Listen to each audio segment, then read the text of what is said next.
सत श्री अकाल। तुसीं देख रहे हो पंजाब मेल यूएसए टीवी। मैं वरुण कौर मान। खबरां दे बुलेटिन विच तुहाडा स्वागत। खबरां दे बुलेटिन दे स्पॉन्सर हन real estate broker Mohan Cheema. Real estate दी दुनिया च मन्निया परमन्निया नाम। पेश ने पहलां चोणवीआं खबरां।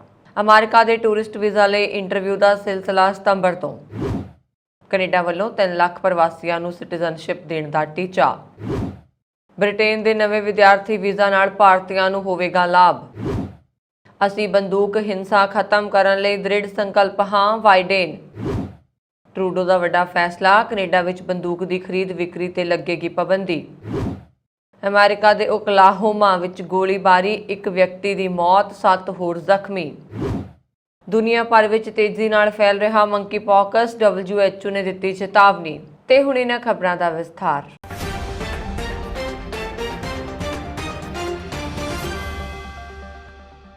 ਟੂਰਿਸਟ ਵੀਜ਼ਾ ਤੇ ਅਮਰੀਕਾ ਜਾਣ ਦੀ ਉਡੀਕ ਵਿੱਚ ਬੈਠੇ ਭਾਰਤੀ ਕਮਰ ਕੱਸ ਲੈਣ। ਜੀ ਹਾਂ, ਨਵੀਂ ਦਿੱਲੀ ਸਥਿਤ ਅਮਰੀਕੀ ਐਮਬੈਸੀ ਨੇ ਸਤੰਬਰ ਤੋਂ ਟੂਰਿਸਟ ਵੀਜ਼ਾ ਇੰਟਰਵਿਊ ਲਈ ਅਪਾਇੰਟਮੈਂਟ ਬੁਕਿੰਗ ਦਾ ਸਿਲਸਿਲਾ ਸ਼ੁਰੂ ਕਰਨ ਦਾ ਐਲਾਨ ਕੀਤਾ ਹੈ। ਮਹਾਮਾਰੀ ਕਾਰਨ ਮਾਰਚ 2020 ਤੋਂ B1 B2 ਵੀਜ਼ਿਆਂ ਲਈ ਇੰਟਰਵਿਊ ਬੰਦ ਸਨ ਅਤੇ ਹੁਣ ਇਹਨਾਂ ਦੇ ਸ਼ੁਰੂ ਹੋਣ ਨਾਲ ਹਜ਼ਾਰਾਂ ਭਾਰਤੀਆਂ ਨੂੰ ਫਾਇਦਾ ਹੋਏਗਾ।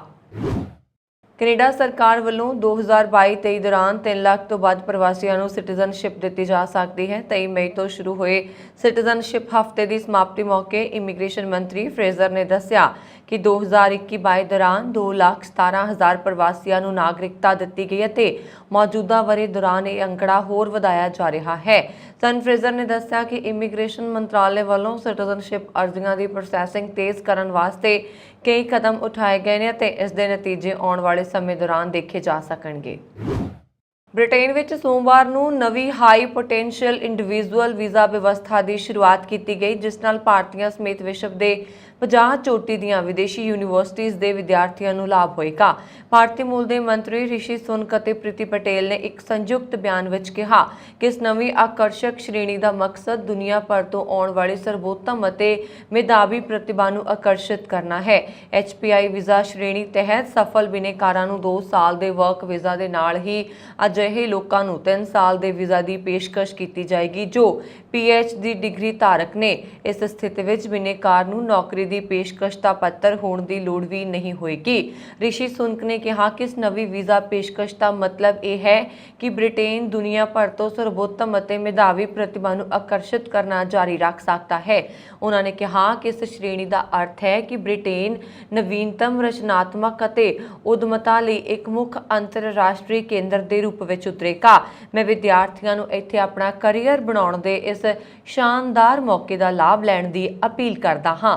ਇਸ ਵੀਜ਼ਾ ਸ਼੍ਰੇਣੀ ਦਾ ਮਕਸਦ ਹਾਰਵਰਡ, ਸਟੈਨਫੋਰਡ ਅਤੇ MIT ਵਰਗੀਆਂ ਵੱਕਾਰੀ ਯੂਨੀਵਰਸਿਟੀਆਂ ਤੋਂ ਵਿਗਿਆਨ, ਇੰਜੀਨੀਅਰਿੰਗ ਅਤੇ ਮੈਡੀਕਲ ਖੋਜ ਵਿੱਚ ਗ੍ਰੈਜੂਏਟ ਵਿਦਿਆਰਥੀਆਂ ਨੂੰ ਬ੍ਰਿਟੇਨ ਆਉਣ ਲਈ ਉਤਸ਼ਾਹਿਤ ਕਰਨਾ ਹੈ। ਬ੍ਰਿਟੇਨ ਦੀ ਗ੍ਰਹਿ ਮੰਤਰੀ ਪਟੇਲ ਨੇ ਕਿਹਾ ਕਿ ਮੈਨੂੰ ਇਸ ਵੀਜ਼ਾ ਸ਼੍ਰੇਣੀ ਦੀ ਸ਼ੁਰੂਆਤ ਕਰਦੇ ਹੋਏ ਖੁਸ਼ੀ ਹੋ ਰਹੀ ਹੈ ਜੋ ਕਿਸੇ ਉਮੀਦਵਾਰ ਦੀ ਨਾਗਰਿਕਤਾ ਨਾਲ ਉਸ ਦੀਆਂ ਸਮਰੱਥਾਵਾਂ ਅਤੇ ਪ੍ਰਤਿਭਾ ਨੂੰ ਪਹਿਲ ਦਿੰਦੀ ਹੈ। ਬ੍ਰਿਟੇਨ ਦੀਆਂ ਚੋਟੀ ਦੀਆਂ ਯੂਨੀਵਰਸਿਟੀਆਂ ਵਿੱਚ ਪੜ੍ਹਾਈ ਕਰ ਰਹੇ ਭਾਰਤੀਆਂ ਸਮੇਤ ਅੰਤਰਰਾਸ਼ਟਰੀ ਵਿਦਿਆਰਥੀ ਅੰਡਰ ਗ੍ਰੈਜੂਏਟ ਵੀਜ਼ਾ ਰਾਹੀਂ 3 ਸਾਲ ਤੱਕ ਬ੍ਰਿਟੇਨ ਵਿੱਚ ਰਹਿਣ ਦੇ ਯੋਗ ਹੋਣਗੇ। ਅਮਰੀਕੀ ਰਾਸ਼ਟਰਪਤੀ ਜੋ ਬਾਈਡਨ ਤੇ ਪ੍ਰਥਮ ਮਹਿਲਾ ਜਿਲ ਬਾਈਡਨ ਨੇ ਓਵਾਲਡੇ ਟੈਕਸਾਸ ਦੇ ਰੌਬ ਐਲੀਮੈਂਟਰੀ ਸਕੂਲ ਵਿੱਚ ਮਾਰੇ ਗਏ ਬੱਚਿਆਂ ਨੂੰ ਸ਼ਰਧਾਂਜਲੀ ਭੇਂਟ ਕੀਤੀ ਤੇ ਪੀੜਤ ਪਰਿਵਾਰਾਂ ਨਾਲ ਹਮਦਰਦੀ ਤੇ ਅਫਸੋਸ ਦਾ ਪ੍ਰਗਟਾਵਾ ਕੀਤਾ। ਸਭ ਤੋਂ ਪਹਿਲਾਂ ਰਾਸ਼ਟਰਪਤੀ ਤੇ ਪ੍ਰਥਮ ਮਹਿਲਾ ਸਕੂਲ ਵਿੱਚ ਬਣਾਏ ਬੱਚਿਆਂ ਦੇ ਯਾਦਗਾਰੀ ਸਥਾਨ ਤੇ ਗਏ, ਜਿੱਥੇ ਬੱਚਿਆਂ ਦੀਆਂ ਤਸਵੀਰਾਂ ਰੱਖੀਆਂ ਗਈਆਂ ਸਨ। ਉਹਨਾਂ ਨੇ ਹਰ ਤਸਵੀਰ ਨੂੰ ਗੌਰ ਨਾਲ ਵੇਖਿਆ ਤੇ ਤਸਵੀਰਾਂ ਨੂੰ ਆਪਣੇ ਹੱਥ ਨਾਲ ਛੂਹਿਆ। ਇਸ ਮੌਕੇ ਫਸਟ ਲੇਡੀ ਜਿਲ ਦੀਆਂ ਅੱਖਾਂ ਵਿੱਚੋਂ ਹੰਝੂ ਆਪ ਮੁਹਾਰੇ ਵਹਿ ਤੁਰੇ, ਜੋ ਉਹਨਾਂ ਨੇ ਲਾਈਆਂ ਕਾਲੀਆਂ ਐਨਕਾਂ ਵਿੱਚੋਂ ਬਾਹਰ ਨਿਕਲਦੇ ਸਾਫ਼ ਨਜ਼ਰ ਆ ਰਹੇ ਸਨ।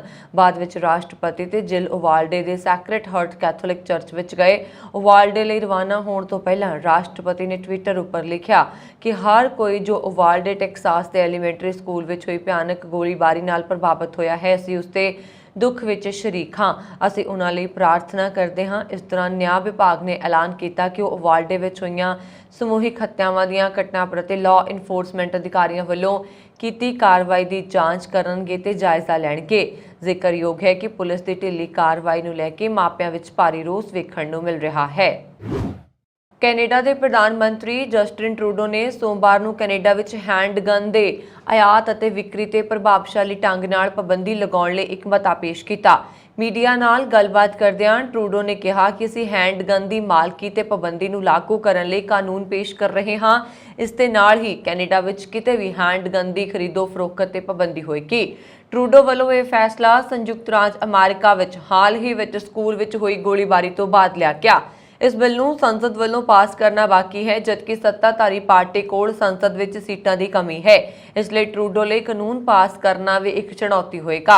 ਇਸ ਮਾਮਲੇ ਤੇ ਪੱਤਰਕਾਰਾਂ ਨਾਲ ਗੱਲਬਾਤ ਕਰਦਿਆਂ ਟਰੂਡੋ ਨੇ ਕਿਹਾ ਕਿ ਅਸੀਂ ਹੈਂਡਗਨਾਂ ਦੀ ਮਾਰਕੀਟ ਨੂੰ ਸੀਮਿਤ ਕਰ ਰਹੇ ਹਾਂ। ਕੈਨੇਡਾ ਵਿੱਚ ਕਿਤੇ ਵੀ ਹੈਂਡਗਨ ਨੂੰ ਖਰੀਦਣਾ, ਵੇਚਣਾ, ट्रांसफर ਜਾਂ ਆਯਾਤ ਕਰਨਾ ਸੰਭਵ ਨਹੀਂ ਹੋਏਗਾ। ਅਪ੍ਰੈਲ 2020 ਵਿੱਚ ਦਿਹਾਤੀ ਨੋਵਾ ਸਕੋਸ਼ੀਆ ਵਿੱਚ ਕੈਨੇਡਾ ਦੀ ਸਭ ਤੋਂ ਭਿਆਨਕ ਸਮੂਹਿਕ ਗੋਲੀਬਾਰੀ ਵਿੱਚ 23 ਲੋਕਾਂ ਦੀ ਮੌਤ ਹੋਣ ਤੋਂ ਕੁਝ ਦਿਨ ਬਾਅਦ ਸਰਕਾਰ ਨੇ 1500 ਕਿਸਮ ਦੇ ਮਿਲਟਰੀ ਗ੍ਰੇਡ ਜਾਂ ਹਮਲਾ ਸ਼ੈਲੀ ਦੇ ਹਥਿਆਰਾਂ ਤੇ ਪਾਬੰਦੀ ਲਗਾ ਦਿੱਤੀ ਸੀ। ਟਰੂਡੋ ਨੇ ਸੋਮਵਾਰ ਨੂੰ ਮੰਨਿਆ ਕਿ ਬੰਦੂਕ ਹਿੰਸਾ ਲਗਾਤਾਰ ਵੱਧ ਰਹੀ ਹੈ। ਕੈਨੇਡਾ ਦੀ ਸਰਕਾਰੀ ਅੰਕੜਾ ਏਜੰਸੀ ਨੇ ਪਿਛਲੇ ਹਫ਼ਤੇ ਰਿਪੋਰਟ ਦਿੱਤੀ ਸੀ ਕਿ ਹਥਿਆਰਾਂ ਨਾਲ ਸੰਬੰਧਿਤ ਹਿੰਸਕ ਅਪਰਾਧ ਕੈਨੇਡਾ ਵਿੱਚ ਸਾਰੇ ਹਿੰਸਕ ਅਪਰਾਧਾਂ ਵਿੱਚ 3% ਤੋਂ ਵੀ ਘੱਟ ਨੇ, ਪਰ ਬੰਦੂਕ ਨਾਲ ਧਮਕਾਉਣ ਪ੍ਰਤੀ ਵਿਅਕਤੀ ਦਰ 2009 ਤੋਂ ਲਗਭਗ 3 ਗੁਣਾ ਹੋ ਗਈ ਹੈ, ਜਦੋਂ ਕਿ ਇਸ ਨੂੰ ਮਾਰਨ ਜਾਂ ਜ਼ਖਮੀ ਕਰਨ ਦੇ ਇਰਾਦੇ ਨਾਲ ਬੰਦੂਕ ਦੀ ਵਰਤੋਂ ਕਰਨ ਦੀ ਦਰ 5 ਗੁਣਾ ਵੱਧ ਗਈ ਹੈ। ਸ਼ਹਿਰੀ ਖੇਤਰਾਂ ਵਿੱਚ ਬੰਦੂਕ ਦੇ ਲਗਭਗ 2/3 ਅਪਰਾਧਾਂ ਵਿੱਚ ਹੈਂਡਗਨ ਸ਼ਾਮਲ ਨੇ। ਜਨਤਕ ਸੁਰੱਖਿਆ ਮੰਤਰੀ ਮਾਰਕੋ ਮੈਂਡੀਸਿਨੋ ਨੇ ਅੰਦਾਜ਼ਾ ਲਗਾਇਆ ਕਿ ਇਸ ਦੇਸ਼ ਵਿੱਚ ਲਗਭਗ 10 ਹੈਂਡਗਨ ਨੇ, ਜੋ ਇੱਕ ਦਹਾਕੇ ਪਹਿਲਾਂ ਨਾਲੋਂ ਬਹੁਤ ਜ਼ਿਆਦਾ ਨੇ। ਇਹ ਵੀ ਕਿਹਾ ਗਿਆ ਹੈ ਕਿ ਟੈਕਸਾਸ ਦੇ ਇੱਕ ਸਕੂਲ ਅਤੇ ਨਿਊਯਾਰਕ ਰਾਜ ਵਿੱਚ ਇੱਕ ਸੁਪਰਮਾਰਕੀਟ ਵਿੱਚ ਗੋਲੀਬਾਰੀ ਕੀਤੀ ਗਈ ਸੀ, ਜੋ ਕਿ ਹੈਂਡਗਨ ਨਾਲ ਕੀਤੀ ਗਈ ਸੀ। ਅਮਰੀਕਾ ਦੇ ਪੂਰਬੀ ਓਕਲਾਹੋਮਾ ਵਿੱਚ ਐਤਵਾਰ ਨੂੰ ਇੱਕ ਸਮਾਗਮ ਦੌਰਾਨ ਹੋਈ ਗੋਲਾਬਾਰੀ ਵਿੱਚ ਇੱਕ ਵਿਅਕਤੀ ਦੀ ਮੌਤ ਹੋ ਗਈ, ਜਦਕਿ 7 ਹੋਰ ਜ਼ਖਮੀ ਹੋ ਗਏ। ਅਧਿਕਾਰੀਆਂ ਨੇ ਇਹ ਜਾਣਕਾਰੀ ਦਿੱਤੀ। Oklahoma state bureau of investigation ਨੇ ਇੱਕ ਬਿਆਨ ਜਾਰੀ ਕਰਕੇ ਕਿਹਾ ਕਿ ਟੂਲਸਾ ਤੋਂ ਲਗਭਗ 16 ਕਿਲੋਮੀਟਰ ਦੂਰ ਦੱਖਣ ਪੂਰਬ ਵਿੱਚ ਸਥਿਤ ਟਾਫਟ ਨੇੜੇ ਮੈਮੋਰੀਅਲ ਡੇ ਪ੍ਰੋਗਰਾਮ ਵਿੱਚ ਗੋਲੀਬਾਰੀ ਹੋਈ। ਚਸ਼ਮਦੀਦਾਂ ਮੁਤਾਬਕ ਅੱਧੀ ਰਾਤ ਦੇ ਬਾਅਦ ਕੁਝ ਲੋਕਾਂ ਵਿਚਾਲੇ ਬਹਿਸ ਹੋ ਗਈ ਸੀ, ਜਿਸ ਤੋਂ ਬਾਅਦ ਗੋਲੀਬਾਰੀ ਹੋਈ। ਜਾਂਚ ਅਧਿਕਾਰੀਆਂ ਨੇ ਦੱਸਿਆ ਕਿ ਮਾਮਲੇ ਵਿੱਚ ਫਿਲਹਾਲ ਕੋਈ ਗ੍ਰਿਫਤਾਰੀ ਨਹੀਂ ਹੋਈ ਹੈ। ਘਟਨਾ ਸਥਾਨ ਨੇੜੇ ਸਥਿਤ ਫਾਸਟ ਫੂਡਸ ਕੈਫੇ ਦੀ ਮਾਲਕਣ ਸਿਲਵੀਆ ਵਿਲਸਨ ਨੇ ਕਿਹਾ, ਸਾਨੂੰ ਕਈ ਧਮਾਕਿਆਂ ਦੀਆਂ ਆਵਾਜ਼ਾਂ ਸੁਣਾਈ ਦਿੱਤੀਆਂ। ਸ਼ੁਰੂਆਤ ਵਿੱਚ ਸਾਨੂੰ ਲੱਗਾ ਕਿ ਉੱਥੇ ਪਟਾਕੇ ਚੱਲ ਰਹੇ ਨੇ। ਅਸੀਂ ਲੋਕਾਂ ਨੂੰ ਦੌੜਦੇ ਤੇ ਲੁਕਦੇ ਹੋਏ ਦੇਖਿਆ। ਇਸ ਤੋਂ ਬਾਅਦ ਅਸੀਂ ਰੌਲਾ ਪਾਉਣਾ ਸ਼ੁਰੂ ਕਰ ਦਿੱਤਾ, ਹੇਠਾਂ ਚੁੱਕੋ, ਹੇਠਾਂ ਚੁੱਕੋ। ਟਾਫਟ ਵਿੱਚ ਆਯੋਜਿਤ ਇਸ ਪ੍ਰੋਗਰਾਮ ਵਿੱਚ ਲਗਭਗ 1500 ਲੋਕਾਂ ਨੇ ਸ਼ਿਰਕਤ ਕੀਤੀ।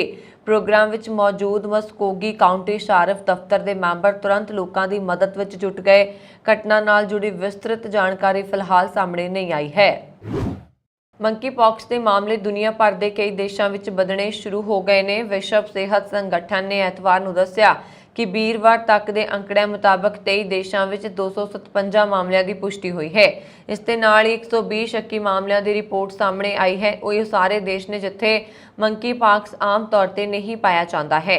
ਯੂਐਸ ਵਿੱਚ ਰੋਗ ਨਿਯੰਤਰਣ ਅਤੇ ਰੋਕਥਾਮ ਕੇਂਦਰ ਨੇ ਸ਼ੁੱਕਰਵਾਰ ਦੁਪਹਿਰ ਤੱਕ 8 ਰਾਜਾਂ ਵਿੱਚ 12 ਮਾਮਲੇ ਦਰਜ ਕੀਤੇ। WHO ਨੇ ਕਿਹਾ ਕਿ 5 ਅਫਰੀਕੀ ਦੇਸ਼ਾਂ ਵਿੱਚ ਜਿੱਥੇ ਮੰਕੀ ਪਾਕਸ ਆਮ ਤੌਰ ਤੇ ਪਾਇਆ ਜਾਂਦਾ ਹੈ, ਉੱਥੇ 1365 ਮਾਮਲੇ ਅਤੇ 69 ਮੌਤਾਂ ਦਰਜ ਕੀਤੀਆਂ ਗਈਆਂ। ਇਹ ਮਾਮਲੇ ਦਸੰਬਰ ਤੋਂ ਮਈ ਦਰਮਿਆਨ ਵੱਖ-ਵੱਖ ਸਮੇਂ ਤੇ ਪਾਏ ਗਏ।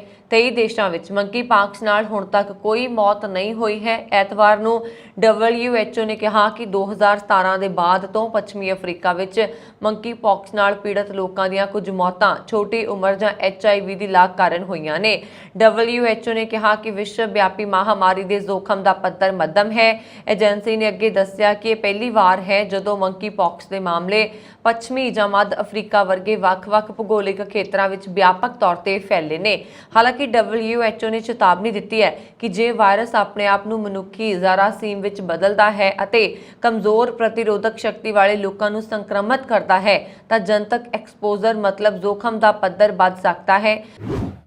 ਚੀਨ ਦੇ ਵਿਦੇਸ਼ ਮੰਤਰੀ ਵਾਂਗ ਯੀ ਨੇ ਕਿਹਾ ਕਿ ਚੀਨ ਦੇ ਸੰਬੰਧ ਵਿੱਚ ਅਮਰੀਕਾ ਦਾ ਨਜ਼ਰੀਆ ਹੱਦ ਤੋਂ ਜ਼ਿਆਦਾ ਖਰਾਬ ਹੋ ਗਿਆ, ਪਰ ਬੀਜਿੰਗ ਬਲੈਕਮੇਲ ਜਾਂ ਦਬਾਅ ਦੇ ਅੱਗੇ ਨਹੀਂ ਝੁਕੇਗਾ।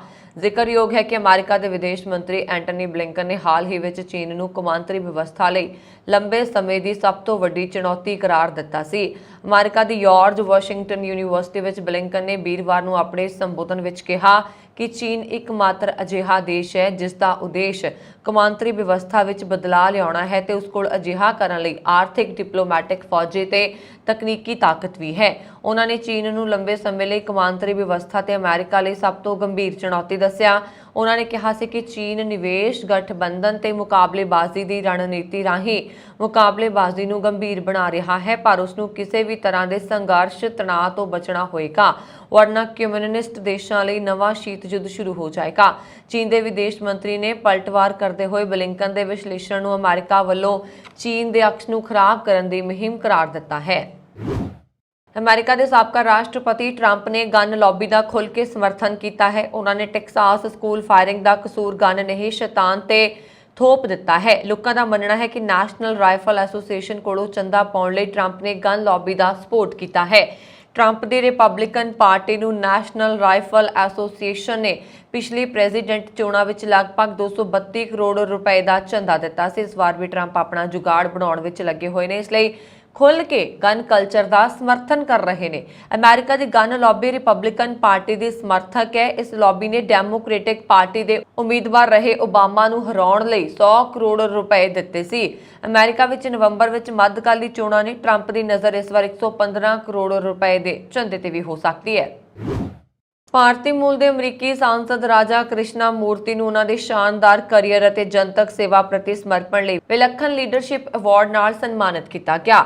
ਇਲੀਨੋਇਸ ਦੇ ਮੰਤਰੀ ਜੈਸੀ ਵਾਈਟ ਨੇ 48 ਸਾਲਾ ਡੈਮੋਕ੍ਰੈਟਿਕ ਨੇਤਾ ਕ੍ਰਿਸ਼ਨਾ ਮੂਰਤੀ ਨੂੰ ਇਹ ਪੁਰਸਕਾਰ ਦਿੱਤਾ, ਜੋ 2017 ਤੋਂ ਇਲੀਨੋਇਸ ਦੇ 8ਵੇਂ ਸੰਸਦੀ ਜ਼ਿਲ੍ਹੇ ਲਈ ਅਮਰੀਕੀ ਪ੍ਰਤੀਨਿਧੀ ਵਜੋਂ ਸੇਵਾ ਕਰ ਰਹੇ ਨੇ। ਵਾਈਟ ਹਾਊਸ ਨੇ ਪਿਛਲੇ ਹਫ਼ਤੇ ਕ੍ਰਿਸ਼ਨਾ ਮੂਰਤੀ ਨੂੰ ਪੁਰਸਕਾਰ ਦਿੰਦੇ ਹੋਏ ਕਿਹਾ ਕਿ ਤੁਹਾਡੇ ਸ਼ਾਨਦਾਰ ਕੈਰੀਅਰ ਅਤੇ ਜਨਤਕ ਸੇਵਾ ਪ੍ਰਤੀ ਤੁਹਾਡੇ ਸਮਰਪਣ ਦੇ ਸਨਮਾਨ ਵਿੱਚ ਮੈਂ ਤੁਹਾਨੂੰ ਆਪਣੀ ਕਿਸਮ ਦਾ ਇੱਕ ਵਿਲੱਖਣ ਨਿੱਜੀ ਲਾਇਸੈਂਸ ਤਖਤੀ ਪੇਸ਼ ਕਰਦਾ ਹਾਂ। ਰਾਜਾ ਉਹਨਾਂ ਨੇ ਕਿਹਾ ਕਿ ਮੈਨੂੰ ਉਮੀਦ ਹੈ ਕਿ ਇਸ ਪ੍ਰਾਂਤ ਅਤੇ ਸਾਡੇ ਦੇਸ਼ ਲਈ ਤੁਹਾਡੀਆਂ ਅਸਾਧਾਰਨ ਸੇਵਾਵਾਂ ਲਈ ਤੁਹਾਨੂੰ ਸਾਡੇ ਧੰਨਵਾਦ ਦੀ ਯਾਦ ਦਿਵਾਉਂਦਾ ਰਹੇਗਾ। ਵਿਲੱਖਣ ਲੀਡਰਸ਼ਿਪ ਅਵਾਰਡ ਜਿੱਤਣ ਤੇ ਦੁਬਾਰਾ ਇੱਕ ਵਾਰ ਫਿਰ ਵਧਾਈ। ਉਧਰ ਕ੍ਰਿਸ਼ਨਾ ਮੂਰਤੀ ਨੇ ਕਿਹਾ ਕਿ ਵਾਈਟ ਜਿਹੀ ਬਹੁਪੱਖੀ ਸ਼ਖਸੀਅਤ ਵਾਲੇ ਵਿਅਕਤੀ ਤੋਂ ਅਗਵਾਈ ਲਈ ਪੁਰਸਕਾਰ ਪ੍ਰਾਪਤ ਕਰਨਾ ਅਸਲ ਵਿੱਚ ਸਨਮਾਨ ਦੀ ਗੱਲ ਹੈ। ਦੱਸ ਦਈਏ ਕਿ ਕ੍ਰਿਸ਼ਨਾ ਮੂਰਤੀ ਦਾ ਜਨਮ ਨਵੀਂ ਦਿੱਲੀ ਵਿੱਚ ਇੱਕ ਤਾਮਿਲ ਭਾਸ਼ੀ ਪਰਿਵਾਰ ਵਿੱਚ ਹੋਇਆ। ਜਦੋਂ ਉਹ 3 ਮਹੀਨਿਆਂ ਦੇ ਸੀ ਤਾਂ ਉਹਨਾਂ ਦਾ ਪਰਿਵਾਰ ਅਮਰੀਕਾ ਆਵਾਸ ਕਰ ਗਿਆ। ਟੈਡ ਸੈਮਜ਼ ਨੂੰ 60 ਸਾਲਾਂ ਤੋਂ ਆਪਣਾ ਹਾਈ ਸਕੂਲ ਡਿਪਲੋਮਾ ਹਾਸਲ ਕਰਨ ਦੇ ਯੋਗ ਨਾ ਹੋਣ ਤੇ ਅਫਸੋਸ ਸੀ। ਹਾਲਾਂਕਿ ਸ਼ੁੱਕਰਵਾਰ ਨੂੰ ਦੱਖਣੀ ਕੈਲੀਫੋਰਨੀਆ ਦੇ ਸੈਨ ਗੈਬਰੀਅਲ ਹਾਈ ਸਕੂਲ ਤੋਂ ਆਪਣਾ ਡਿਪਲੋਮਾ ਹਾਸਲ ਕਰਨ ਤੋਂ ਉਹ ਖੁਦ ਨੂੰ ਗ੍ਰੈਜੂਏਟ ਕਹਿ ਸਕਦੇ ਨੇ। ਟੈਡ 1962 ਵਿੱਚ ਜਦੋਂ ਹਾਈ ਸਕੂਲ ਵਿੱਚ ਪੜ੍ਹਾਈ ਕਰ ਰਹੇ ਸਨ, ਉਦੋਂ ਉਹ ਇੱਕ ਵਿਵਾਦ ਵਿੱਚ ਉਲਝ ਗਏ, ਜਿਸ ਕਾਰਨ ਅਕਾਦਮਿਕ ਸੈਸ਼ਨ ਖਤਮ ਹੋਣ ਤੋਂ 5 ਦਿਨ ਪਹਿਲਾਂ ਉਹਨਾਂ ਨੂੰ ਮੁਅੱਤਲ ਕਰ ਦਿੱਤਾ ਗਿਆ। ਉਹਨਾਂ ਨੇ ਕਿਹਾ ਕਿ ਮੁਅੱਤਲੀ ਕਾਰਨ ਉਹ ਫਾਈਨਲ ਸੈਸ਼ਨ ਦੀ ਅਹਿਮ ਪ੍ਰੀਖਿਆ ਨਹੀਂ ਦੇ ਸਕੇ ਸੀ। ਬਾਅਦ ਵਿੱਚ ਉਹਨਾਂ ਨੇ ਗਰਮੀਆਂ ਵਿੱਚ ਇਹ ਪ੍ਰੀਖਿਆ ਦਿੱਤੀ ਸੀ। ਟੇਡ ਨੇ ਕਿਹਾ, ਜਦੋਂ ਮੈਂ ਪ੍ਰੀਖਿਆ ਨਤੀਜੇ ਨਾਲ ਸਕੂਲ ਵਾਪਸ ਆਇਆ ਤਾਂ ਉਹਨਾਂ ਨੇ ਮੈਨੂੰ ਮੇਰਾ ਹਾਈ ਸਕੂਲ ਡਿਪਲੋਮਾ ਦੇਣ ਤੋਂ ਇਨਕਾਰ ਕਰ ਦਿੱਤਾ, ਕਿਉਂਕਿ ਮੇਰੇ ਤੇ ਇੱਕ ਕਿਤਾਬ ਦਾ $4.80 ਬਕਾਇਆ ਸੀ। ਉਹਨਾਂ ਨੇ ਕਿਹਾ ਕਿ ਇਸ ਤੋਂ ਬਾਅਦ ਮੈਂ ਸਕੂਲ ਤੋਂ ਬਾਹਰ ਆ ਗਿਆ। ਮੈਂ ਖੁਦ ਨੂੰ ਕਿਹਾ, ਹੁਣ ਡਿਪਲੋਮਾ ਬਾਰੇ ਭੁੱਲ ਜਾਓ। ਹਾਲਾਂਕਿ ਸਕੂਲ ਪ੍ਰਬੰਧਨ ਕੋਲ ਟੇਡ ਦਾ ਮੂਲ ਡਿਪਲੋਮਾ ਅਜੇ ਵੀ ਮੌਜੂਦ ਸੀ। ਸ਼ੁੱਕਰਵਾਰ ਨੂੰ ਸੈਨ ਗੈਬਰੀਅਲ ਹਾਈ ਸਕੂਲ ਤੋਂ ਆਪਣਾ ਡਿਪਲੋਮਾ ਪ੍ਰਾਪਤ ਕਰਨ ਤੋਂ ਬਾਅਦ ਟੇਡ ਦੀ ਖੁਸ਼ੀ ਦੀ ਕੋਈ ਹੱਦ ਨਹੀਂ ਰਹੀ। ਉਹਨਾਂ ਨੇ ਕਿਹਾ ਕਿ ਸਾਲਾਂ ਤੱਕ ਮੈਂ ਆਪਣੇ ਬੱਚਿਆਂ ਨੂੰ ਸ਼ਿਕਾਇਤ ਕਰਦਾ ਰਿਹਾ ਕਿ ਇੰਨੇ ਡਾਲਰ ਨਾ ਹੋਣ ਕਾਰਨ ਮੈਂ ਹਾਈ ਸਕੂਲ ਦਾ ਡਿਪਲੋਮਾ ਹਾਸਲ ਨਹੀਂ ਕਰ ਸਕਿਆ। ਹੁਣ ਮੈਂ ਮਾਣ ਨਾਲ ਆਪਣਾ ਡਿਪਲੋਮਾ ਆਪਣੇ ਕਮਰੇ ਦੀ ਕੰਧ ਤੇ ਲਗਵਾਵਾਂਗਾ। ontario ਵਿਧਾਨ ਸਭਾ ਚੋਣਾਂ ਲਈ ਐਡਵਾਂਸ ਵੋਟਾਂ ਦੌਰਾਨ ਵੋਟਰਾਂ ਵਿੱਚ ਬਹੁਤਾ ਉਤਸ਼ਾਹ ਨਜ਼ਰ ਨਹੀਂ ਆਇਆ, ਜਿਸ ਨੂੰ ਵੇਖਦਿਆਂ 2 ਜੂਨ ਨੂੰ ਵੋਟਾਂ ਵਾਲੇ ਦਿਨ ਵੀ ਬਹੁਤੀਆਂ ਰੌਣਕਾਂ ਦੀ ਉਮੀਦ ਨਹੀਂ ਕੀਤੀ ਜਾ ਰਹੀ। ਇਸੇ ਦੌਰਾਨ ਚੋਣ ਪ੍ਰਚਾਰ ਕਰ ਰਹੇ ਪੀਸੀ ਪਾਰਟੀ ਦੇ ਆਗੂ ਡਗ ਫੋਰਡ ਦੀ ਰੈਲੀ ਦੌਰਾਨ ਹੰਗਾਮਾ ਹੋ ਗਿਆ। ਲੰਡਨ ਵਿਖੇ ਐਤਵਾਰ ਬਾਅਦ ਦੁਪਹਿਰ ਰੱਖੀ ਗਈ ਰੈਲੀ ਦੌਰਾਨ ਮੁਜ਼ਾਹਰਾਕਾਰੀਆਂ ਨੇ ਡਗ ਫੋਰਡ ਤੇ ਹੈਲਥ ਕੇਅਰ ਨੂੰ ਨਿੱਜੀ ਹੱਥਾਂ ਵਿੱਚ ਦੇਣ ਦਾ ਦੋਸ਼ ਲਗਾਇਆ। ਹੰਗਾਮਾ ਸ਼ੁਰੂ ਹੁੰਦਿਆਂ ਹੀ ਡਗ ਫੋਰਡ ਸੁਰੱਖਿਆ ਮੁਲਾਜ਼ਮ ਵਿੱਚ ਇੱਕ ਇਮਾਰਤ 'ਚ ਲੈ ਗਏ। ਪੋਲੈਂਡ ਤੋਂ 306 ਯੂਕਰੇਨੀ ਰਿਫਿਊਜੀਆਂ ਨੂੰ ਲੈ ਕੇ ਦੂਜੀ ਕੈਨੇਡੀਅਨ ਫਲਾਈਟ ਮੌਂਟਰੀਅਲ ਪਹੁੰਚ ਗਈ, ਜਿੱਥੇ ਕੈਨੇਡਾ ਦੇ ਇਮੀਗ੍ਰੇਸ਼ਨ ਮੰਤਰੀ ਸੌਨ ਫਰੇਜ਼ਰ ਤੇ ਵਿਦੇਸ਼ ਮੰਤਰੀ ਮੈਲਨੀ ਜ਼ੋਲੀ ਨੇ ਉਹਨਾਂ ਦਾ ਨਿੱਘਾ ਸਵਾਗਤ ਕੀਤਾ। ਪੋਲੈਂਡ ਤੋਂ ਯੂਕਰੇਨੀ ਰਿਫਿਊਜੀਆਂ ਨੂੰ ਲੈ ਕੇ ਆਏ ਜਹਾਜ਼ ਨੇ ਸਵੇਰੇ ਲਗਭਗ 11 ਵਜੇ ਮੌਂਟਰੀਅਲ ਪਿਆਰ ਇਲੀਅਨ ਟਰੋਡੋ ਇੰਟਰਨੈਸ਼ਨਲ ਏਅਰਪੋਰਟ ਤੇ ਲੈਂਡ ਕੀਤਾ। ਫੈਡਰਲ ਸਰਕਾਰ ਵੱਲੋਂ 900 ਯੂਕਰੇਨੀਆਂ ਨੂੰ ਲਿਆਉਣ ਲਈ ਚਲਾਈਆਂ ਗਈਆਂ 3 ਫਲਾਈਟਸ ਵਿੱਚ ਇਹ ਦੂਜੀ ਫਲਾਈਟ ਹੈ, ਜਿਸ ਵਿੱਚ 306 ਲੋਕ ਸਵਾਰ ਸਨ। ਕ੍ਰੋਏਸ਼ੀਆ ਵਿੱਚ ਹਫ਼ਤੇ ਦੇ ਅੰਤ ਵਿੱਚ ਰਡਾਰ ਤੋਂ ਗਾਇਬ ਹੋਏ ਇੱਕ ਛੋਟੇ ਜਹਾਜ਼ ਦਾ ਮਲਬਾ ਮਿਲਿਆ ਹੈ, ਜਿਸ ਵਿੱਚ ਸਵਾਰ ਸਾਰੇ 4 ਲੋਕਾਂ ਦੀ ਮੌਤ ਹੋ ਗਈ। ਅਧਿਕਾਰੀਆਂ ਨੇ ਸੋਮਵਾਰ ਨੂੰ ਇਹ ਜਾਣਕਾਰੀ ਦਿੱਤੀ। ਸਿਵਲ ਡਿਫੈਂਸ ਟੀਮਾਂ ਦੇ ਮੁਖੀ ਦਾਮੀਰ ਟਰੂਟ ਨੇ ਕਿਹਾ ਕਿ ਖੋਜ ਟੀਮ ਨੂੰ ਸੈਨਾ 182 ਜਹਾਜ਼ ਮੱਧ ਕ੍ਰੋਏਸ਼ੀਆ ਵਿੱਚ ਬਰੋਕਨੈਕ ਨੇੜੇ ਮਿਲਿਆ। ਉਹਨਾਂ ਨੇ ਦੱਸਿਆ ਕਿ ਪੁਲਿਸ ਨੇ ਹਾਦਸੇ ਦੀ ਜਾਂਚ ਸ਼ੁਰੂ ਕਰ ਦਿੱਤੀ ਹੈ। ਟਰੂਟ ਨੇ ਕਿਹਾ ਕਿ ਜਿਵੇਂ ਹੀ ਜਹਾਜ਼ ਨੂੰ ਉੱਪਰੋਂ ਦੇਖਿਆ ਗਿਆ, ਉਵੇਂ ਹੀ ਸਰਚ ਟੀਮ ਮੌਕੇ ਤੇ ਪਹੁੰਚ ਗਈ। ਬਦਕਿਸਮਤੀ ਨਾਲ ਇਸ ਗੱਲ ਦੀ ਪੁਸ਼ਟੀ ਹੋ ਗਈ ਹੈ ਕਿ ਸਾਰੇ ਯਾਤਰੀਆਂ ਦੀ ਮੌਤ ਹੋ ਗਈ ਹੈ। ਟਰੂਟ ਨੇ ਹਾਦਸੇ ਵਿੱਚ ਮਾਰੇ ਗਏ ਲੋਕਾਂ ਦੀ ਨਾਗਰਿਕਤਾ ਦਾ ਖੁਲਾਸਾ ਨਹੀਂ ਕੀਤਾ। ਸਰਕਾਰੀ HRT ਟੈਲੀਵਿਜ਼ਨ ਨੇ ਕਿਹਾ ਕਿ ਵਿਅਕਤੀਆਂ ਵਿੱਚ ਇੱਕ ਸਰਵਿਸ ਨਾਗਰਿਕ, 2 ਜਰਮਨ ਤੇ 1 ਕ੍ਰੋਏਸ਼ੀਆਈ ਨਾਗਰਿਕ ਸ਼ਾਮਲ ਨੇ। ਇਹ ਜਹਾਜ਼ ਐਤਵਾਰ ਨੂੰ ਸਪਲਿਟ ਦੇ ਐਡਰੀਆਟਿਕ ਸਮੁੰਦਰੀ ਬੰਦਰਗਾਹ ਤੋਂ ਜਰਮਨੀ ਵੱਲ ਉਡਾਣ ਭਰਨ ਤੋਂ ਬਾਅਦ ਲਾਪਤਾ ਹੋ ਗਿਆ। ਸਥਾਨਕ ਮੀਡੀਆ ਨੇ ਦੱਸਿਆ ਕਿ ਖੇਤਰ ਵਿੱਚ ਮੌਸਮ ਖਰਾਬ ਸੀ ਅਤੇ ਪਾਇਲਟ ਨੇ ਕ੍ਰੈਸ਼ ਹੋਣ ਤੋਂ ਪਹਿਲਾਂ ਮਦਦ ਲਈ ਅਪੀਲ ਭੇਜੀ ਸੀ। ਨੇਪਾਲ ਵਿੱਚ ਹਵਾਈ ਹਾਦਸੇ ਤੋਂ ਬਾਅਦ ਹਾਦਸੇ ਵਾਲੀ ਥਾਂ ਤੋਂ ਸੋਮਵਾਰ ਨੂੰ 21 ਲਾਸ਼ਾਂ ਬਰਾਮਦ ਹੋਈਆਂ। ਐਤਵਾਰ ਨੂੰ ਤਾਰਾ 에ਅਰ ਦਾ ਇੱਕ ਜਹਾਜ਼ 4 ਭਾਰਤੀਆਂ ਸਮੇਤ 22 ਯਾਤਰੀਆਂ ਨੂੰ ਲੈ ਕੇ ਪੋਖਰਾ ਤੋਂ ਉਡਾਣ ਭਰਨ ਦੇ 15 ਮਿੰਟ ਬਾਅਦ ਹਾਦਸੇ ਦਾ ਸ਼ਿਕਾਰ ਹੋ ਗਿਆ। ਨੇਪਾਲ ਸ਼ਹਿਰੀ ਹਵਾਬਾਜ਼ੀ ਅਥਾਰਟੀ ਮੁਤਾਬਕ ਹਵਾਈ ਜਹਾਜ਼ ਦਾ ਮਲਕਾ ਮੁਸਤਾਂਗ ਜ਼ਿਲ੍ਹੇ ਦੇ ਥਜ਼ਾਂਗ 2 ਵਿੱਚ ਮਿਲਿਆ ਹੈ। ਹਵਾਈ ਜਹਾਜ਼ ਜਦੋਂ 14,500 ਫੀਟ ਦੀ ਉਚਾਈ ਤੇ ਉੱਡ ਰਿਹਾ ਸੀ ਤਾਂ ਪਹਾੜੀ ਨਾਲ ਟਕਰਾ ਕੇ ਹਾਦਸੇ ਦਾ ਸ਼ਿਕਾਰ ਹੋ ਗਿਆ। ਕਾਠਮੰਡੂ ਨਿਊਜ਼ਪੇਪਰ ਦੀ ਰਿਪੋਰਟ ਦੇ ਮੁਤਾਬਕ ਮਲਬੇ 'ਚੋਂ 20 ਲਾਸ਼ਾਂ ਬਰਾਮਦ ਹੋ ਚੁੱਕੀਆਂ ਨੇ। ਇਨ੍ਹਾਂ ਲਾਸ਼ਾਂ 'ਚੋਂ 10 ਨੂੰ ਕਬਾਂਗ ਲਿਆਂਦਾ ਗਿਆ ਹੈ। ਨੇਪਾਲੀ ਫੌਜ, Air Dynasty, Kailash helicopter, Fishtail helicopter ਤੇ ਹੋਰ ਰਾਹਤ ਵਰਕਰ ਬਾਕੀ 2 ਲਾਸ਼ਾਂ ਦੀ ਭਾਲ ਤੇ ਸਰਚ ਤੇ ਬਚਾਅ ਕਾਰਜਾਂ ਵਿੱਚ ਲੱਗੇ ਨੇ। ਮਾਈ ਰਿਪਬਲਿਕ ਨਿਊਜ਼ਪੇਪਰ ਦੀ ਰਿਪੋਰਟ ਮੁਤਾਬਕ ਸੜਕ ਜਾਮ ਹੋਣ ਦੇ ਬਾਅਦ ਰਸਤਾ ਸਾਫ਼ ਕਰਨ ਜਾ ਰਹੀ ਇੰਦਾ ਸਿੰਘ ਨੇ ਦੱਸਿਆ ਕਿ ਇੱਕ ਜਹਾਜ਼ ਹਾਦਸੇ ਦਾ ਸ਼ਿਕਾਰ ਹੋ ਗਿਆ, ਮਲਬੇ 'ਚ ਤਬਦੀਲ ਹੋ ਚੁੱਕਾ ਹੈ। ਸਿੰਘ ਨੇ ਕਿਹਾ ਕਿ ਹਵਾਈ ਜਹਾਜ਼ ਵਿੱਚ ਸਵਾਰ ਸਾਰੇ ਲੋਕਾਂ ਦੀ ਮੌਤ ਹੋ ਚੁੱਕੀ ਹੈ। ਹਾਲਾਂਕਿ ਲਾਸ਼ਾਂ ਨੂੰ ਬਰਾਮਦ ਕਰਨ ਵਿੱਚ ਪਰੇਸ਼ਾਨੀਆਂ ਆ ਰਹੀਆਂ ਨੇ ਕਿਉਂਕਿ ਲਾਸ਼ਾਂ ਨਜ਼ਦੀਕੀ ਖੱਡਾਂ 'ਚ ਪਈਆਂ ਨੇ। ਸਿੰਘ ਮੁਤਾਬਕ ਹਵਾਈ ਜਹਾਜ਼ ਵਿੱਚ ਕੋਈ ਅੱਗ ਨਹੀਂ ਲੱਗੀ ਸੀ। ਜਹਾਜ਼ ਨਜ਼ਦੀਕੀ ਇੱਕ ਚਟਾਨ ਨਾਲ ਟਕਰਾ ਕੇ ਹਾਦਸੇ ਦਾ ਸ਼ਿਕਾਰ ਹੋ ਗਿਆ।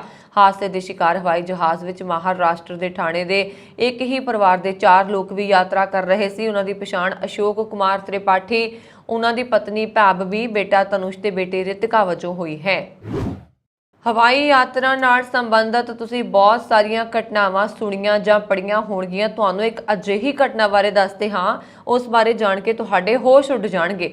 ਅਸਲ ਵਿੱਚ ਯਾਤਰੀਆਂ ਨਾਲ ਭਰੇ ਇੱਕ ਜਹਾਜ਼ ਨੂੰ ਉਡਾ ਰਹੇ ਪਾਇਲਟਾਂ ਨੂੰ ਨੀਂਦ ਆ ਗਈ। ਜਹਾਜ਼ ਨਾਲ 10 ਮਿੰਟ ਤੱਕ ਕੋਈ ਸੰਪਰਕ ਨਹੀਂ ਹੋ ਸਕਿਆ, ਜਿਸ ਮਗਰੋਂ ਅਧਿਕਾਰੀਆਂ ਨੂੰ ਅੱਤਵਾਦੀ ਹਾਈਜੈਕ ਦਾ ਸ਼ੱਕ ਹੋਇਆ ਅਤੇ ਉਹਨਾਂ ਨੇ ਬਚਾਅ ਲਈ ਫਾਇਰ ਜੈਟ ਨੂੰ ਤਿਆਰ ਕਰ ਲਿਆ। ਇਹ ਮਾਮਲਾ ਇਟਲੀ ਦਾ ਹੈ। ਪਾਇਲਟ ਇਟਲੀ ਦੇ ਸਟੇਟ 에ਅਰਲਾਈਨਸ ਲਈ ਕੰਮ ਕਰਦੇ ਸਨ। ਇਟਲੀ ਦੇ ਅਖਬਾਰ ਨੇ ਦੱਸਿਆ ਹੈ ਕਿ ਯਾਤਰੀ ਫਲਾਈਟ ਦੇ ਦੋਵੇਂ ਪਾਇਲਟ 30 ਅਪ੍ਰੈਲ ਨੂੰ ਨਿਊਯਾਰਕ ਤੇ ਰੋਮ ਜਾਂਦੇ ਸਮੇਂ 에ਅਰਬਸ 330 ਨੂੰ ਕੰਟਰੋਲ ਕਰਦੇ ਸੌਂ ਗਏ। ਟੈਲੀਗ੍ਰਾਫ ਦੀ ਰਿਪੋਰਟ ਮੁਤਾਬਕ ਜਹਾਜ਼ ਦਾ ਕੋ-ਪਾਇਲਟ ਤੈਅ ਪ੍ਰਕਿਰਿਆ ਮੁਤਾਬਕ ਕੰਟਰੋਲਡ ਰੈਸਟ ਕਰ ਰਿਹਾ ਸੀ, ਪਰ ਉਦੋਂ ਕੈਪਟਨ ਨੂੰ ਜਾਗਦੇ ਤੇ ਪਹੁੰਚ ਵਿੱਚ ਰਹਿਣਾ ਚਾਹੀਦਾ ਸੀ। ਉਦੋਂ ਜਹਾਜ਼ ਆਟੋ ਪਾਇਲਟ ਵਿੱਚ ਸੀ ਅਤੇ ਉਸ ਨਾਲ 10 ਮਿੰਟ ਤੱਕ ਕੋਈ ਸੰਪਰਕ ਨਹੀਂ ਹੋ ਸਕਿਆ। ਜਹਾਜ਼ ਨੇ ਫਰਾਂਸ ਵਿੱਚ ਦਾਖਲ ਹੋਣ ਤੋਂ ਬਾਅਦ ਆਪਣੀ ਪੋਜੀਸ਼ਨ ਦਿੱਤੀ ਸੀ। ਇਸ ਮਗਰੋਂ ਉਹਨਾਂ ਨੇ 에ਅਰ ਟ੍ਰੈਫਿਕ ਕੰਟਰੋਲਸ ਨੂੰ ਆਪਣੀ ਲੋਕੇਸ਼ਨ ਦੇਣੀ ਬੰਦ ਕਰ ਦਿੱਤੀ। ਬਹੁਤ ਵਾਰੀ ਕੋਸ਼ਿਸ਼ ਦੇ ਬਾਅਦ ਸਫਲ ਨਾ ਹੋਣ ਤੇ ਫਰਾਂਸ ਦੇ ਅਧਿਕਾਰੀਆਂ ਨੇ ਰੋਮ ਦੇ ਅਧਿਕਾਰੀਆਂ ਨਾਲ ਸੰਪਰਕ ਕੀਤਾ ਤੇ ਅੱਤਵਾਦੀ ਘਟਨਾ ਦੀ ਚੇਤਾਵਨੀ ਦੇ ਦਿੱਤੀ। ਫਰਾਂਸ ਦੇ ਅਧਿਕਾਰੀਆਂ ਨੇ 2 ਫਾਇਰ ਜੈਟ ਵੀ ਤਿਆਰ ਰਹਿਣ ਲਈ ਕਿਹਾ ਤਾਂ ਜੋ ਉਸ ਨੂੰ ਯਾਤਰੀ ਜਹਾਜ਼ ਦੇ ਨੇੜੇ ਭੇਜ ਕੇ ਪਾਇਲਟ ਦੀ ਸਥਿਤੀ ਦਾ ਜਾਇਜ਼ਾ ਲਿਆ ਜਾ ਸਕੇ। ਇਸ ਦੌਰਾਨ ਰੋਮ ਦੇ ਅਧਿਕਾਰੀਆਂ ਨੇ ਵੀ ਜਹਾਜ਼ ਨਾਲ ਸੰਪਰਕ ਕਰਨ ਦੀ ਕੋਸ਼ਿਸ਼ ਕੀਤੀ। 10 ਮਿੰਟ ਲਗਾਤਾਰ ਕੋਸ਼ਿਸ਼ ਦੇ ਬਾਅਦ ਪਾਇਲਟ ਨੇ ਆਖਰ ਜਵਾਬ ਦਿੱਤਾ। ਉਦੋਂ ਸਮੇਂ ਤੋਂ 20 ਮਿੰਟ ਪਹਿਲਾਂ ਹੀ ਉਹ ਰੋਮ ਵਿੱਚ ਲੈਂਡ ਕਰਨ ਵਾਲੇ ਸਨ। ਉੱਥੇ ITA 에ਅਰਵੇਜ਼ ਦੀ ਅੰਦਰੂਨੀ ਜਾਂਚ ਵਿੱਚ ਕੈਪਟਨ ਨੂੰ ਦੋਸ਼ੀ ਦੱਸਿਆ, ਉਸ ਨੂੰ ਕੱਢ ਦਿੱਤਾ ਗਿਆ। ਹਾਲਾਂਕਿ ਕੈਪਟਨ ਨੇ ਸੌਣ ਦੀ ਗੱਲ ਤੋਂ ਇਨਕਾਰ ਕੀਤਾ, ਪਰ ਉਹਨਾਂ ਨੇ ਰੇਡੀਓ ਦਾ ਜਵਾਬ ਨਾ ਦੇਣ ਦਾ ਕੋਈ ਖਾਸ ਕਾਰਨ ਨਹੀਂ ਦੱਸਿਆ। ਟੈਲੀਗ੍ਰਾਫ ਨਾਲ ਗੱਲਬਾਤ ਵਿੱਚ 에ਅਰਲਾਈਨ ਦੇ ਬੁਲਾਰੇ ਡੇਵਿਡ ਨੇ ਕਿਹਾ ਕਿ ਜਹਾਜ਼ ਆਟੋ ਪਾਇਲਟ ਤੇ ਸੀ, ਨਾਰਮਲ ਗਤੀ ਤੇ ਉੱਡ ਰਿਹਾ ਸੀ ਤੇ ਯਾਤਰੀਆਂ ਦੀ ਸੁਰੱਖਿਆ ਨਾਲ ਕਦੇ ਸਮਝੌਤਾ ਨਹੀਂ ਕੀਤਾ ਗਿਆ। ਲੁਧਿਆਣਾ ਦੇ ਦਯਾਨੰਦ ਹਸਪਤਾਲ ਵਿੱਚ ਸਿੱਧੂ ਮੂਸੇਵਾਲ ਦੇ ਜ਼ਖਮੀ ਹੋਏ 2 ਸਾਥੀਆਂ ਦੇ ਸਰੀਰਾਂ ਵਿੱਚੋਂ ਗੋਲੀਆਂ ਬਾਹਰ ਕੱਢਣ ਲਈ ਆਪਰੇਸ਼ਨ ਕੀਤੇ ਗਏ ਨੇ, ਜੋ ਸਫਲ ਰਹੇ। ਹਸਪਤਾਲ ਵਿੱਚ ਦਾਖਲ ਜ਼ਖਮੀ ਗੁਰਪ੍ਰੀਤ ਸਿੰਘ ਅਤੇ ਗੁਰਵਿੰਦਰ ਸਿੰਘ ਦਾ ਇਲਾਜ ਕਰ ਰਹੇ ਹੱਡੀ ਰੋਗਾਂ ਦੇ ਮਾਹਿਰ ਡਾਕਟਰ ਰਜਨੀਸ਼ ਗਰਗ, ਮੁੱਖ ਹੱਡੀ ਰੋਗ ਵਿਭਾਗ ਨੇ ਦੱਸਿਆ ਕਿ ਜ਼ਖਮੀਆਂ ਦੇ ਸਰੀਰ ਵਿੱਚੋਂ ਗੋਲੀਆਂ ਕੱਢਣ ਲਈ ਬਾਅਦ ਦੁਪਹਿਰ 2 ਵਜੇ ਤੋਂ ਲੈ ਕੇ ਸ਼ਾਮ 5 ਵਜੇ ਤੱਕ ਆਪਰੇਸ਼ਨ ਪ੍ਰਕਿਰਿਆ ਚੱਲਦੀ ਰਹੀ। ਡਾਕਟਰ ਗਰਗ ਨੇ ਦੱਸਿਆ ਕਿ ਗੁਰਪ੍ਰੀਤ ਸਿੰਘ ਦੀ ਸੱਜੀ ਬਾਂਹ, ਕੂਣੀ ਅਤੇ ਪੱਟ ਉੱਪਰ ਗੋਲੀਆਂ ਵੱਜੀਆਂ ਨੇ, ਜਦਕਿ ਗੁਰਵਿੰਦਰ ਸਿੰਘ ਦੀ ਸੱਜੀ ਬਾਂਹ ਉੱਪਰ ਗੋਲੀਆਂ ਵੱਜੀਆਂ ਨੇ। ਦੋਵੇਂ ਜ਼ਖਮੀਆਂ ਦੀ ਉਮਰ ਲਗਭਗ 25-26 ਸਾਲ ਦੇ ਕਰੀਬ ਹੈ। ਉਹਨਾਂ ਨੇ ਅੱਗੇ ਦੱਸਿਆ ਕਿ ਦੋਵੇਂ ਜ਼ਖਮੀ ਖਤਰੇ ਤੋਂ ਬਾਹਰ ਨੇ। ਡਾਕਟਰ ਗਰਗ ਨੇ ਦੱਸਿਆ ਕਿ ਦੋਵੇਂ ਜ਼ਖਮੀਆਂ ਦੀ ਸਿਹਤ ਠੀਕ ਹੋਣ ਨੂੰ ਲੰਬਾ ਸਮਾਂ ਲੱਗ ਸਕਦਾ ਹੈ, ਕਿਉਂਕਿ ਗੋਲੀਆਂ ਲੱਗਣ ਕਾਰਨ ਉਹਨਾਂ ਦੀਆਂ ਬਾਹਾਂ ਅਤੇ ਪੱਟ ਪੂਰੀ ਤਰ੍ਹਾਂ ਛਲਣੀ ਹੋ ਚੁੱਕੇ ਨੇ। ਇਸ ਸਨ ਹੁਣ ਤੱਕ ਦੀਆਂ ਖਬਰਾਂ। ਮੈਨੂੰ ਬਰਨ ਕੌਰ ਮਾਨ ਨੂੰ ਦਿਓ ਆਗਿਆ। ਹੋਰ ਖਬਰਾਂ ਦੇ ਲਈ ਸਾਡਾ YouTube ਚੈਨਲ ਪੰਜਾਬ ਮਿਲ USA TV ਜ਼ਰੂਰ ਸਬਸਕ੍ਰਾਈਬ ਕਰੋ। ਸਤਿ ਸ਼੍ਰੀ ਅਕਾਲ।